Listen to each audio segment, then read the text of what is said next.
Hey everybody, I want to talk about a product and platform that I absolutely love and our latest sponsor, Interseller, the prospecting and outreach platform of choice for recruiters and sellers. Whether you're doubling down on business development or recruiting talent, Interseller does all the heavy lifting of finding contact data, automating the email and follow-up process, and syncs all that rich data into 20 plus CRM and ATS platforms. Reach out now and get going on a 2-week free trial and let them know you heard about it from Adam on the podcast today. Check out the link on the website. Appreciate it. Welcome to the podcast, where we introduce you to incredible humans who share their journeys with the mission to inspire you to harness your own inner tenacity to drive your life and career forward. And now, your host, Adam Posner.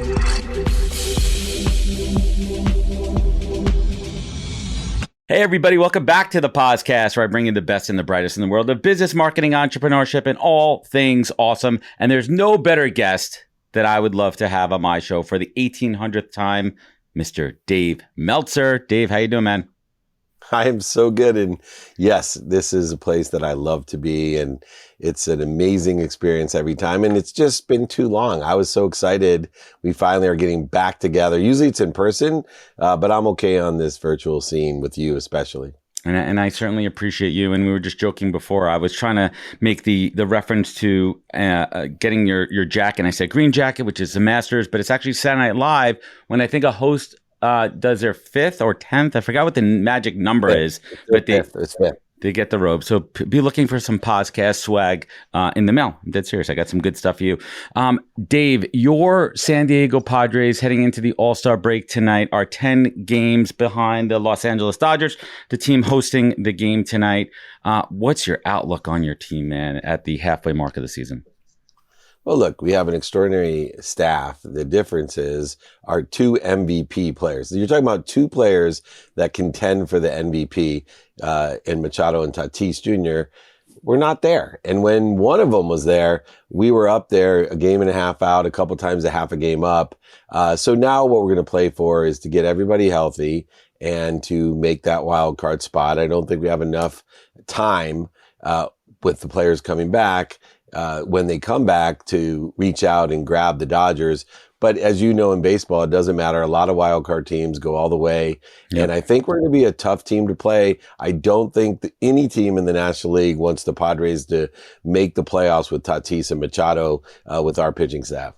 Yeah, it's going to be a tough one. My New York Mets got manhandled by the Houston Astros a couple of weeks back, and it scared me. But one of the cool things about baseball, and I was joking with my friends, Dave, there's more stats in baseball than any sport combined, I think.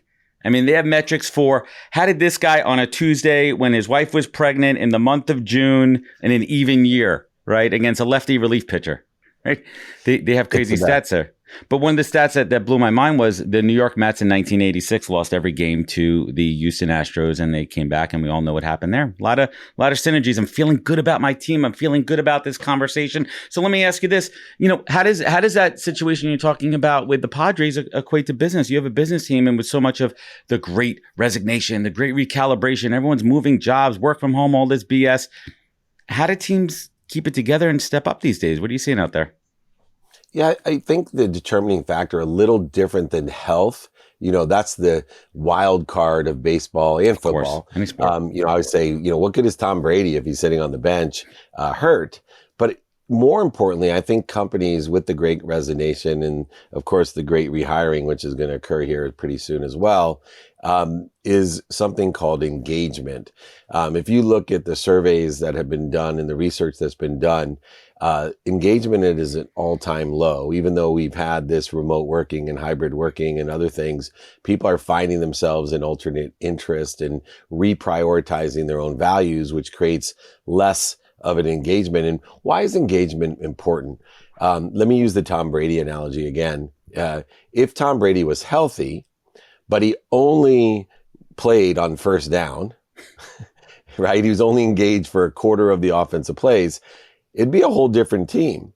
And the difference is, instead of bringing in Matt Castle or some other second string quarterback to fill his spot with, Best job in the some business. sort of percentage, but in the business world, you get not a Zippo, the Bustola. And so engagement's the most critical of all components. It's even more critical than health in sports, because there is no replacement, because people are lying to themselves and lying to the company, and they are going through the motions, or they're just so busy. I hate people that get so busy with good intentions working, they forget to make money. They forget to know that what they should be engaged in by prioritizing their activities correctly. Yeah, and it's such a great take, and as always, Dave, to get your perspective on it. I mean, we look back. You and I have connected, I think, since we had a in person. We first connected in person before the pandemic in New York City. In the last 3 years, we've connected a number of times on the podcast here, and the conversation has changed when we talk about work from home. In the very beginning, it was kind of like a lot of companies that weren't remote are now remote, and they had to go through the transition. There was many companies that were remote and where it was a very logical transition, and people who were now remote for the first time, and in most cases were happy. They didn't have to commute. They didn't, they had more time with their family. And then as we saw time go on, the blur between work, life, and home, it was just a blur. Exactly that. And there was no separation of church and state. And now we're seeing the burnout of it. And we're also not talking about the people where, guess what? What about that single parent in a small one-bedroom apartment with no Wi-Fi and has to take care of kids all day and can't be their best performer? We're not talking enough about that. So we've hit this point where now it's a great divide between work from home or not work from home, and companies don't know what to do. How are you working with your clients from a consulting perspective to create an environment that works for everybody? Well, first of all, you need to know the skills, knowledge, and desire of the people that are working with you, and the skills, knowledge, and desire that's necessary for each position that's being filled. And that alignment is critical, whether it's hybrid, work at home, remote, or work in the office. And so knowing and acting upon what you have control of, the employee's mindset, heart set, and hand set, which is reliant upon the skills, knowledge, and desire, and you being able to put people in the position of strength, not weaknesses. So many times, especially now, take a mother, for example. The numbers, I was on with the chairman of Deloitte. She's the first woman chairman of Deloitte. And the numbers from their research, which I'm sure they spent millions and millions of dollars on, it is completely discriminatory towards women. 100%. Because, and I thought it might create equity and inclusion, that the men are staying home with the wife. Well, no, it just created more work for the wives, and it put them at a huge detriment. Like you said, what are you going to do if Professional you're a mom? development. Yeah. And so, I think it's important to look at skills, knowledge, and desire and create an atmosphere aligned with what's needed to be done. And the companies that are able to do it are really benefiting and creating a bigger divide in a successful, passionate, purposeful, and profitable business. Yeah, it's a fantastic perspective. And another take I wanted to get from you is we're seeing all of these layoffs right now. We're seeing layoffs, and in my opinion, some of them are justified, and some of them are these startups and other VC-backed companies that were just juiced up, and they made a lot of hires during the bull run. And now, the recalibration, capitulation, it's all coming to a head, and they have to let people go. But there's this interesting take when they're like, oh, we needed to lay off 10% of our workforce. Well, was there ever an option on the table to say, hey, senior management, everyone director level and above, if we all took a 5-6% pay cut, then maybe we could keep these people? Is that not a realistic thing? I mean, you've been in the business world a long time. You've seen it. Is that just like a bullshit thing where people like, let's just try to keep everybody here solution? Is that not real? Or are these senior executives being selfish? Hot take. Well, I think in the small business realm, you saw a bunch of people like me say, I'm going to make nothing to keep my employees when COVID or the pandemic hit. And I think those type of people continue in the small business realm, and even mid-size, the executives take a cut to keep the people. But I think it's so impersonal and it's so money oriented that in a large company, no, it's not realistic, because everybody involved, from the board to the executives to the high level management, they want their ring on their wife's finger, the pony in the backyard, and the trip around the world bonus.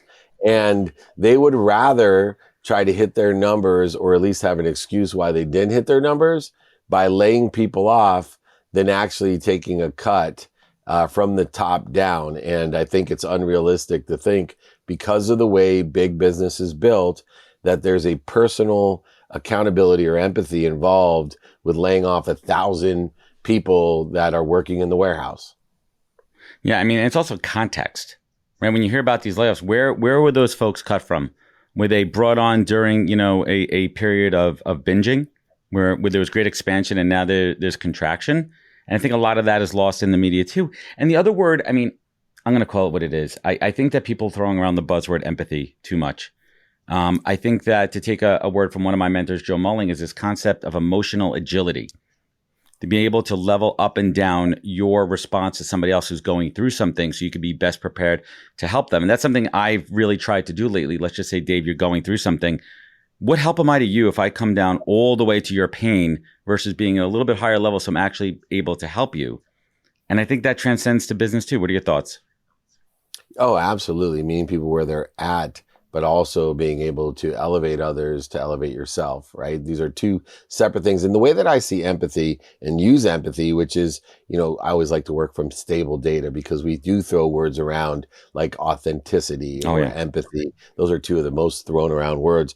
For me, empathy is a little bit different than most people, because I see empathy as forgiveness.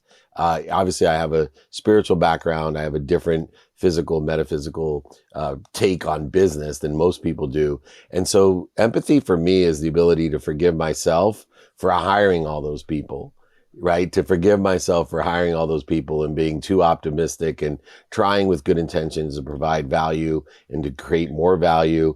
And if I am empathetic in my definition of it, forgiving of myself, then I can take accountability, which is a little different as well, saying, what did I do to participate in this perception? What am I supposed to learn from it? And when I learn that, hey, you should not have hired these people, what can I do to keep them now? And look, some jobs are not necessary. Take like a crypto bank, that is in Chapter 11, right? They have to lay people off, right? That's different than the guys who could easily keep people or move them to a different location, or giving them an option to stay on. They'll take a cut, plus the employee can take a cut to stay on. The podcast is brought to you in partnership with Vincere, the recruitment operating system, the all-in-one tech platform purposely built for recruitment and staffing to unify your front, middle, and back office operations. Vincere is designed by recruiters for recruiters. Both the company and the platform are the unique creations of successful recruiters who sold their business, saw a need for a better recruitment tech, and made it happen. And if you're looking to upgrade your recruitment tech and give your recruiters a new modern operating system, visit vincere.io/podcast. That's vincere.io/POZCAST for an exclusive offer. Thanks. Let's talk about accountability. I was at Gary Vee's VCon a couple of months back in May, and that was kind of a resonating theme and talking point, not just by Gary. I heard Kevin Smith talk about it. I heard Jesse Itzler talk about it. Some folks that I hold in a really high regard there too.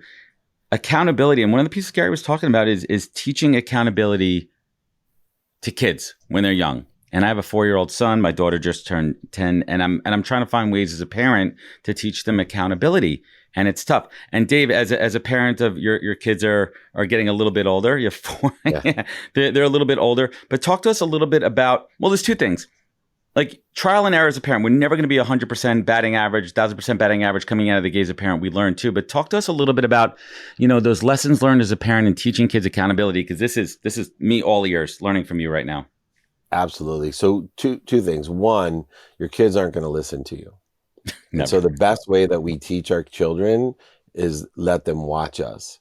So the lessons of accountability come from us being accountable, from them being somewhere where you take and say, what did I do to participate in this perception of this situation?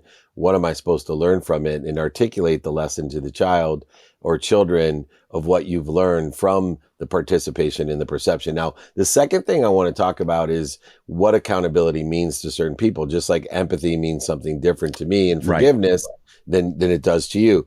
So for me, accountability used to be a punishment. And let me explain why. I thought it as responsibility. I thought it as, what did I do to attract this to myself? And what am I supposed to learn from it? So when I was abused as a 9-year-old, and I went into my therapist to talk about it in my 50s, knowing that it's created interference in my life, I said this to the therapist, hey, this happened to me when I was 9, but I attracted it to myself and I've learned these lessons. So it's not a bad thing in my life. And he said, hold on a second. Let's unpack that one there. Yeah, right. And so, but that's where I came up with the new definition. Interesting. Of what did I do to participate in the perception from that happening? What am I supposed to learn from it? But my children learn from watching me. And guess what? I can see the difference in my parenting today because the lessons you learn from watching me today, not only are there more lessons and more places to watch me, but I'm teaching better lessons by the actions that I'm taking compared to when I was in my 30s and my 2 older daughters were young. The actions I took were not ones that were teaching forgiveness and accountability. And those who know your story too, you were a much, much, much, much different person 20 years back than you are now. So everyone knows the Dave Meltzer story, and you could go back and take a listen to it. Very different. And I say it's very similar in my life too, because that's us growing. We're growing along with our children. We're maturing and leading by example. And my daughter, one thing I talk about all the time is my exploration and learning into the Web3 NFT world. I'm doing it side by side with her. And we're learning together and we're using that as a bonding experience. And she sees what I'm building here. And she's starting to understand entrepreneurship. And she sees what mommy and daddy do every day. And she gets it. And I think there's another piece about accountability that goes together is vulnerability. I didn't become a vulnerable person and open up my vulnerability portal until I started to take accountability. And I'm like, oh shit, okay, this is what my loss is. I'm going to own them. And what does that mean? And that's something that I'm trying to teach my kids too. It's a little hard with a 4-year-old, but my 10-year-old gets it. It's so interesting because you're already starting that. And I'm in the stage where the 23, 21-year-old are working with me. I'm helping them build a business. And then incredible. My 18-year-old's interning for me this summer and all of her friends, which makes it really fun. But vulnerability can take a third step. And you talked about Gary. I'm going to be meeting with Gary next week. Again, we're blessed, so we spend 10, 15 minutes together every time we get a chance. That's enough. But, I remember telling him that I can't believe that I'm doing videos about going bankrupt. I lost over $100 million. And he looked at me, he goes, what? I go, dude, if somebody would have told me I would admit that I lost everything, that I'm an idiot, like I would have rather died. He goes, Dave, just wait to see what you're vulnerable, what you do. And so there's a second stage of vulnerability, especially today in the media world we live in, where everyone is a media person in some respect, whether it's just with their family or wherever, like you and I, to the whole world. It's called illumination. So it's one thing to be vulnerable and be accountable, but it's another to illuminate to your children the mistakes, to be able to tell the truth and say, hey, this is what happened. This is what I learned from it. This is how I participated in it. And, you make your own decisions. This is what I tell my kids all the time. You make your own decisions, but I just want to tell you my experience with it. And I know I can't tell you not to drink. I can't tell you not to smoke pot. I can't tell you not to try certain things. But I have tried them. Yep. And here's what I have found from it. And, there is risks involved. And I want you to know the risks. If you're willing to do a line of cocaine knowing there's fentanyl and that 3 of my friends' kids have died, right, from fentanyl. One extreme student at NYU, a beautiful child who just experimented. If you're willing to look, it's your life, it's your timing and risk tolerance. It's like, I can tell you not to buy something, but it's your risk. Like I teach people all the time, timing and risk tolerance. I coach people on how to invest. And I'll tell them all the time, it's up to your timing and risk tolerance. Let me just teach you about the market makers, and the margins. I teach you about the timing and risk tolerance in life issues. And you're providing them with the tools and hopefully enough solid parenting where you've enabled them to make their own decisions and make the right decisions, to make those right decisions. It's an absolutely crazy world we live in, and I don't want to go too dark on that, but it's an absolute terrible epidemic that we have right now in our country. And listen, it's one of those things, and my mom talks about it all the time. My parents are in their early 70s, and my mom's like, pot was a lot less strong when I was your age. And that's right. Like there was just some brown and light green shit out there. And now it's all these crazy medicinal stuff out there that'll rock your world. And that's the light stuff, without going too deep into it. So we only have a couple more minutes here. And I'm at this interesting stage right now. I just launched my second company focusing on Web3 hiring. And I'm at this place where I I feel like I'm spinning a lot of plates. I feel like that's what I'm doing right now. Keep this plate going, doing the renovation in the kitchen, getting the kids off to camp, fixing something in the house, doing this right now. And I find it hard sometimes to slow down. And one of the things that really helps me slow down, I shit you not, Dave, is watching a baseball game by myself on television. For me, like people like baseball's too slow. I go, no. I put my phone down and I just sink myself, into a Met game. But that's not an everyday tactic. That's not an everyday thing there. As I grow, I know this is a success. I know I'm moving in a successful direction. I look at my numbers, profitable, growing, hiring more people. What are some things that I could do to kind of just slow down but still keep things moving quickly? Yeah, so remember, 2 minutes a day is worth more than 2 hours on a Saturday. Remember the consistent, persistent pursuit of your potential. Utilize 5 daily practices that I've created that I will send to you. I'll send to everyone out there. I give them for free. As you know, I do as much as I can for free to empower the world to be happy. And these 5 daily practices changed my life. And I'm going to give me 1 minute to go through them. Here's the platform. The past is relative, right? Everything you give meaning to the past. My bankruptcy is now one of the greatest things that ever happened to me. Why? Because I've learned that I would have been dead if I didn't go bankrupt, or at the very least divorce. Both were going to be miserable outcomes. Thank goodness that happened to me. My future is also relative. I can dream of whatever I want. Right. But today is real. It has 24 hours in it, and I'm going to be as productive, accessible, and gracious with my time, including recovery and access, like watching a Met game maybe. But here's the difference of being very attentional and intentional. Attention, paying focus, intention, not only what you do, say, think, believe, but even feel in order to equal the coincidences that I want for my day. Number 1, start your day by telling yourself or asking yourself, what is it I actually want today in a trajectory of a future opportunity or goals or objectives that scare me? Like for me, I have a mission of empowering the entire world, making over 1 billion people happy. That's a pretty scary objective. Most people will laugh at me when I tell them, but today is very realistic. I know what I want today personally, experientially, giving wise and receiving wise today. Then I ask myself, who can I help with that and who can help me? Then I ask myself, how best can I get that done? Looking and studying the activity I got planned, the activity I don't have planned, and my sleep, studying the activity I get paid for and the activity I don't get paid for, and my sleep, to determine step 4, which is the antidote to your problem of spinning plates. It's the antidote to feeling overwhelmed. It's the antidote to procrastination, an adjunct of feeling overwhelmed, and it's called prioritization. You see, if you know what's important to you, the what, the who, and the how, you will know your now. If you know your now, 100% of the things you do now get done. Therefore, you'll be more efficient, effective, and statistically successful. But the greatest outcome is the 5th daily practice, that if you know your what, your who, your how, and your now, you'll be able to identify what's interfering with your now. You'll be able to identify the ego-based consciousnesses that creates interference between you and what already is yours, happiness, health, wealth, and worthiness. So instead of sitting there every day going, I got to get more healthy, I got to get more happy, more wealthy, more worthy, you're going to say, I am happy, healthy, wealthy, and worthy. This is what I'm doing to interfere with it. And this is what I'm doing, saying, thinking, believing, and feeling to clear that interference, so that instead of searching for a why, I apply my why and inspiration every day, and I'm more productive, accessible, and gracious. And guess what? All of those spinning plates give me joy, and I have enough time to sit down and enjoy an activity I don't get paid for, the Mets game. Yeah, exactly. And that is the gold. That is the gold, people. And I want everyone to pause, rewind, slow that down to 0.5, slow Dave down to a 0.5 on the replay.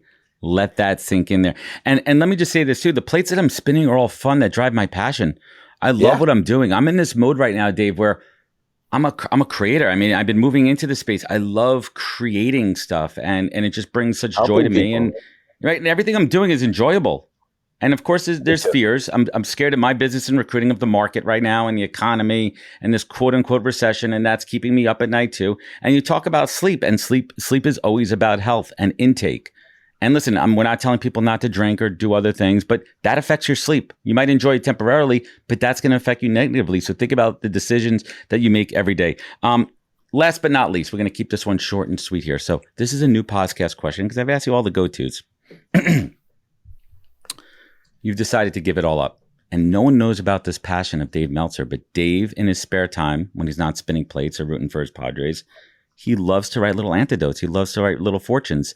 And he sees on LinkedIn that a job came up and he applied. He is now the head fortune cookie writer at the Fortune Cookie Factory. What is the first fortune you are writing in your new job?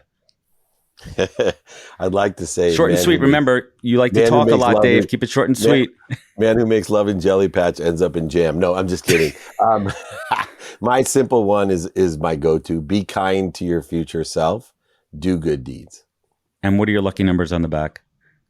1, 11, 21, 49, and God, the last one will be a variable, 50. That's incredible. Dave, I want to thank you as always for your time, your generosity, your knowledge, your abundance, your friendship, and your mentorship. I appreciate you so much. You got it. Email me, david@dmeltzer.com. And that's where you find them, and that's how we do it. I want everyone to really enjoy this tight, compact, efficient, me not yapping my mouth off, because Dave and I could probably do a 7-hour podcast. I swear to God, we could probably do it. But I want to thank everyone. Please follow Dave Meltzer. Please check out all things Dave Meltzer. He's an incredible coach. I know folks that are working with him right now. He is the best in the business. Please reach out to him. Remember, all things the podcast at thepodcast.com. We keep it nice and easy. Remember, take care of each other, look out for one another, and catch us next week on another great episode of the podcast. Take care, everybody. Wisdom is forever, but for us, it's time to go. Thank you for joining us. Luckily, we'll be back with our next episode soon, jam-packed with more incredible humans. Thank you for listening, subscribing, and sharing. To join the conversation, search the podcast on LinkedIn. And to catch up on past episodes and more info, please visit www.thepodcast.com.